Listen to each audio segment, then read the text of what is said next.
जय श्री कृष्ण, जय श्री राम, जय गौ माता, जय राधे श्याम। आप देख रहे हैं तुलसी तपोवन यूट्यूब चैनल और इस वीडियो में हम चर्चा कर रहे हैं कार्तिक व्रत के उद्यापन की विधि। क्योंकि कार्तिक पूर्णिमा कल की है 27 तारीख की, तो आज ही रात्रि से इसका उद्यापन आरंभ हो जाएगा। और क्या क्या करना है वो आप सुन लिए। सबसे पहले तो मैं आपको कह दूं, विष्णु प्रियम सकल कलमस्म नाशनम च सर्वत्र पुत्रधनान्य समृद्धिकारी। जिन्होंने भी कार्तिक व्रतन पुण्य मिथोक्ता व्रत कारण नियम के साथ यदि कार्तिक का व्रत किया है तो भगवान विष्णु उसके संपूर्ण पापों को नष्ट करते हुए उसे पुत्र पौत्रादि धन धान्य समृद्धि सब कुछ दे देते हैं। चर्चा चल रही है कि कार्तिक का उद्यापन, कार्तिक व्रत के उद्यापन की क्या विधि है, इसको कैसे पूरा किया जाए। तो नारद जी कहते हैं कि कार्तिक व्रत के उद्यापन विधि को मैं बतला रहा हूँ, उसे अब आप सुने। कार्तिक शुक्ल चतुर्दशी के दिन, जिसको वैकुंठ चतुर्दशी बोलते हैं, लेकिन आज वह देव दिवाली के साथ में चतुर्दशी मानी जा रही है। और इस व्रत की संपूर्णता और भगवान की प्रसन्नता के लिए आज की चतुर्दशी की रात्रि से ही उद्यापन की विधि आरंभ कर दें। क्या करना है इसमें? तुलसी के ऊपर सुंदर छोटा सा मंडप बनाया जाए। वर्णन तुलस्या उपरिष्टातु कुर्यान मंडपिकाम शुभम। सुंदर छोटा मंडप बनाया जाए, उसके 4 द्वार सुंदर तोरण और पुष्प एवं चामर से सुशोभित होना चाहिए। उसके द्वारों पर मिट्टी के बने पुण्यशील, सुशील, जय और विजय, इन चारों द्वारों पालों की पूजा की जाए। नहीं बना सकते हो तो आप मानसिक भाव से कीजिएगा। द्वारेषु द्वार पालांश पूजित मृणया पृथक पुण्यशीलम सुशीलम च जयम विजयम एव च। तो आप जय और विजय का वहाँ आह्वान कर लें। तुलसी के मूल में 4 रंगों से सुशोभित तथा अलंकृत सर्वतोभद्र बनाए मंडल बनाए। एक ब्राह्मण को बुला लीजिएगा, वो सब करा देगा, और ना करा पाए तो हमें फोन कर देना। आज कार्तिक उद्यापन आज रात्रि से ही आरंभ हो जाएगा। आपके नाम गोत्र हमें मिल जाएंगे तो हम भी ये करा देंगे। फिर कहा गया कि इतना करने के बाद, सर्वतोभद्र बनाने के बाद, तस्यो पश्चात पिधानम पंचरत्न समन्वितम महाफलेन संयुक्तम कुंभम तत्र निदाय च। उसके ऊपर तकिया, पंचरत्न तथा महाफल से युक्त कलश रखें। वहां पर पीताम्बर और शंख चक्र गदा धारण किए हुए लक्ष्मी के साथ भगवान नारायण की स्थापना करें। जिन्होंने व्रत किया है अब उन्हें लोकपाल इंद्र आदि की सब वहां पर पूजा करने की जरूरत है। जो ब्राह्मण करा देगा, नहीं मानसिक भाव से आप खुद कर लें। देवताओं ने चतुर्दशी के दिन भगवान का दर्शन करके उनकी पूजा की थी।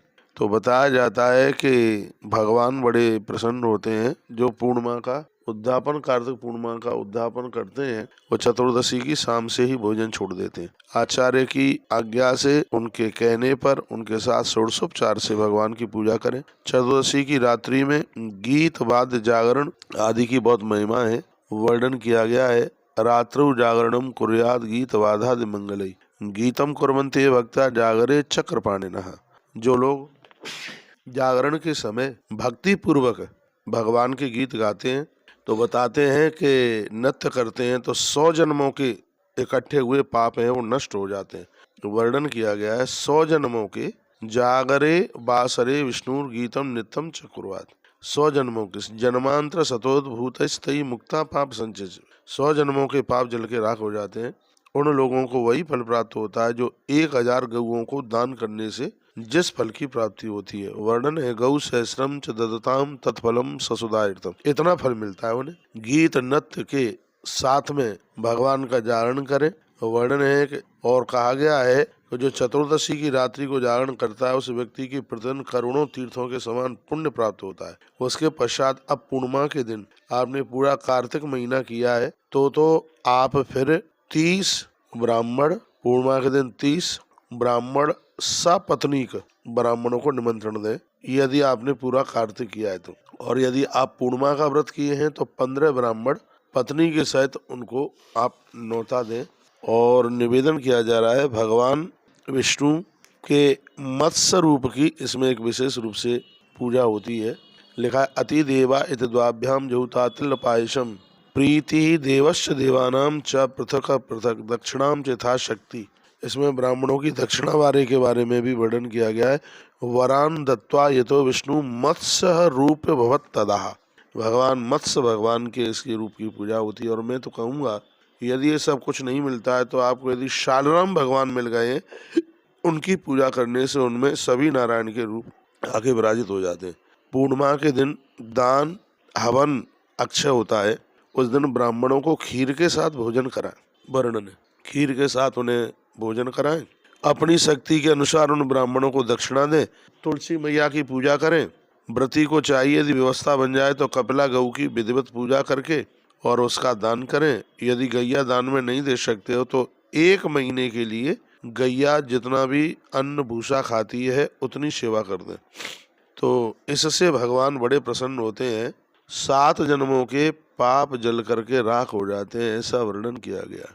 1 जन्म के नहीं, 7 जन्म के। व्रता दश्यांच यत पापम सत जन्म कृतम मया तत्सर्वम नाश माया तुस्तराम में चास्तु संतति। इसमें कोई संशय वाली बात नहीं है।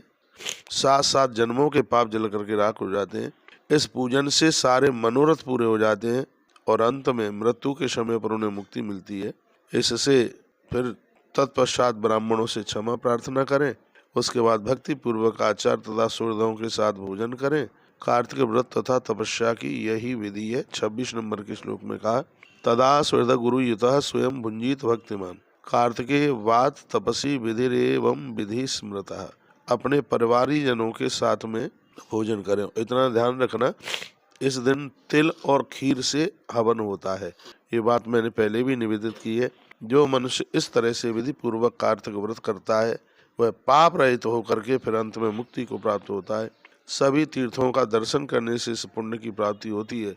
वही कार्तिक स्नान से फल प्राप्त हो जाता है। कार्तिक के साथ में उद्यापन हो जाए। देखो, जब आप आगे अब कार्तिक व्रत नहीं कर रहे हैं तो इस विधि के साथ में कार्तिक उद्यापन कर दीजिए। और जैसे हर वर्ष आप कार्तिक करते हैं तो उसमें इस इतनी बड़ी विधि की जरूरत नहीं है। उसमें तो मैं आपको निवेदन करना चाहूँगा, 1, 2, 5, 4 जो भी बने ब्राह्मणों को भोजन करा दें। सपत्नीक मिल जाए तो उसके साथ करा दें, और न मिल पावे सपत्नीक तो खाली ब्राह्मण को, अकेले ब्राह्मण को भी जमाने का इसमें विधान है।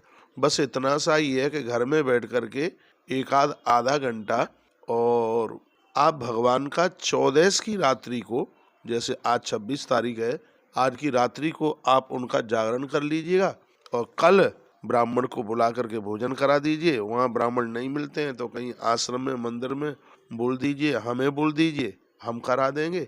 तो यदि अगले भी आपको स्नान करना है कार्तिक का तो ये संक्षिप्त विधि है अभी जो मैं बोल रहा हूँ। और यदि आपको बस अब यही पूरा करना है, आगे कार्तिक नहीं नहाना है, उसके लिए ये मैंने संपूर्ण विधि आपको निवेदित कर दी है।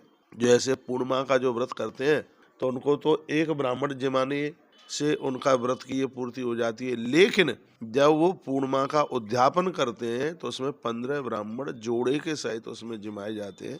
रात्रि को पूजा होती है, रात को जागरण होता है, चंद्रमा का को अर्घ दिया जाता है, चंद्रमा के लिए जप किया जाता है। जैसे हम कुछ भक्तों के पूर्णिमा उद्यापन करने के लिए जा रहे हैं तो आज से ही ये सब व्यवस्थाएं चालू हो जाएंगी। तो मैंने एक शास्त्र सम्मित मैंने यहाँ से आपको कोई बात कही गई है। एक बार मैं फिर निवेदन करूंगा, मनोरथा से सफला संतु नित्यम मार्चनाथ। कार्तिक का महीना सभी मनोरथों को पूरा कर देता है। यदि आगे भी आप स्नान करेंगे तो 1 ब्राह्मण 2 ब्राह्मण जो बने सो पत्नी के सहित बिना पत्नी के उसे भोजन करा दीजिए, उसे दक्षिणा दे दीजिएगा। 14 की आज की रात्रि को थोड़ा जागरण घर में ही बैठ करके कीर्तन कर लीजिएगा।